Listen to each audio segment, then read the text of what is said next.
नमस्कार दोस्तों, स्वागत है आपका हमारे चैनल में। आज सुनते हैं कथा, किस घर में माता लक्ष्मी प्रवेश नहीं करती।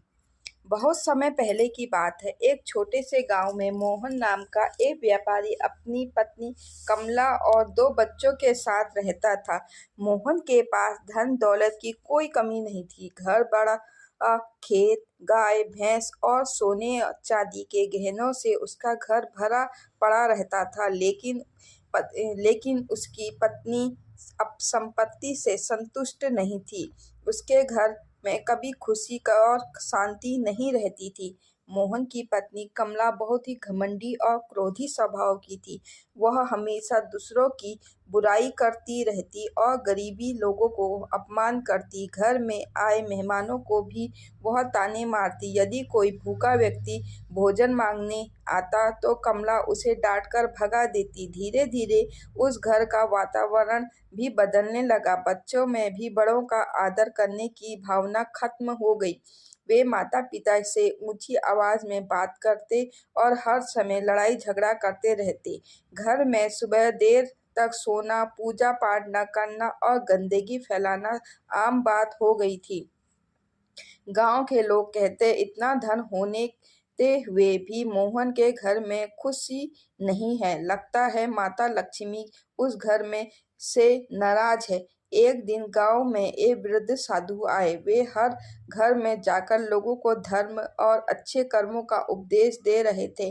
तब वे मोहन के घर पर गए और उपदेश दे रहे थे। जब मोहन के घर पहुंचे तो उन्होंने देखा कि आंगन में गंदगी फैली हुई थी, रसोई बिखरी हुई थी और घर के लोग आपस में झगड़ रहे थे। साधु ने दरवाजे पे खड़े होकर कहा, बेटी थोड़ी पानी मिलेगा?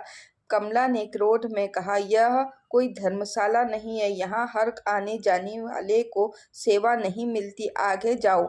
साधु मुस्कुराए और बोले, बेटी जिस घर में अतिथि का अपमान होता है वहाँ माता लक्ष्मी कभी स्थायी रूप से नहीं रहती। इतना कहकर साधु वहाँ से चले गए। कुछ ही दिनों बाद मोहन के व्यापार में घाटा होने लगा। लोगों ने उन्हें उधार दिया था वे पैसा लौटाने से मुकर गए। खेतों में फसल खराब हो गई, घर की गायें बीमार पड़ गई। धीरे धीरे घर का सारा धन समाप्त होने लगा। मोहन बहुत परेशान होने लगा। एक दिन उसने अपनी पत्नी से कहा, कमला समझ नहीं आता कि अचानक हमारे जीवन में इतनी परेशानियां क्यों आई। कमला बोली, यह सब भाग्य का खेल है।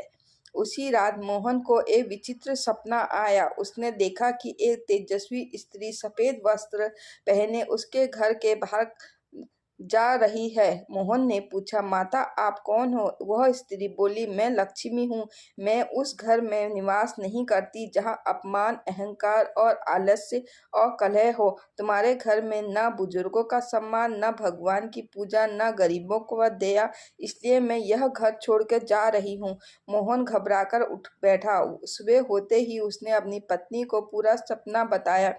पहले तो कमला ने इस बात का मजाक समझा, लेकिन जब दिन कठिनाइयां बढ़ती गई तब उसे अपनी गलती का एहसास होने लगा। वह एक दिन वही वृद्ध साधु फिर गांव में आए। इस बार मोहन और कमला दोनों ने चरण में गिर पड़े और बोले, महाराज हमें क्षमा करो, हमें बताइए कि माता लक्ष्मी किस के घर निवास करती है। साधु ने प्रेम से कहा, सुनो माता लक्ष्मी उस घर में प्रवेश नहीं करती जहाँ स्त्रियों का अपमान होता है, जहाँ हर समय लड़ाई झगड़ा होता है, जहाँ गंदगी रहती है, जहाँ आलस्य और क्रोध का वास होता है, जहाँ अतिथि और गरीबों का अपमान किया जाता है, जहाँ भगवान का स्मरण नहीं हो किया जाता, जहाँ झूठ और बेईमानी से धन कमाया जाता है। लेकिन माता लक्ष्मी उस घर में अवश्य आती है जहाँ साफ सफाई रहती है, जहाँ सुबह शाम भगवान की पूजा होती है, जहाँ परिवार में प्रेम और सम्मान होता है, जहाँ मेहमान की मेहमानदारी और धन कमाया जाता है, जहाँ भूखे को भोजन और ज़रूरतमंद की सहायता की जाती है। साधु की बात सुनकर मोहन और कमला की आंखों में आंसू बहने लगे। उन्होंने उसी दिन से अपने जीवन को बदलने का संकल्प लिया। अब कमला रोज सुबह उठकर जल्दी उठकर घर की साफ सफाई करती, दीपक जलाती, भगवान की पूजा करती और गरीबों को भोजन कराती। मोहन की ईमानदारी से व्यापार करने लगा। बच्चों को अच्छे संस्कार दिए जाने लगे। घर में झगड़े बंद हो गए। सब प्रेम से रहने लगे। कुछ महीनों बाद धीरे धीरे घर की स्थिति सुधरने लगी। व्यापार फिर से चल खड़ा हुआ। खेतों में फसल अच्छी होने लगी। सबसे बड़ी बात यह थी कि अब उनके घर में खुश सुख शांति लौट आई।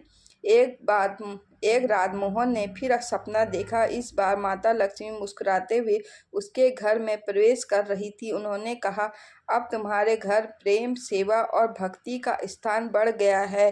अब मैं यहाँ सदैव निवास करूंगी। सुबह होते ही मोहन ने पूरे परिवार को यह सपना बताया। उसने भगवान का धन्यवाद किया और जीवन भर अच्छे कर्म करने का प्रण लिया।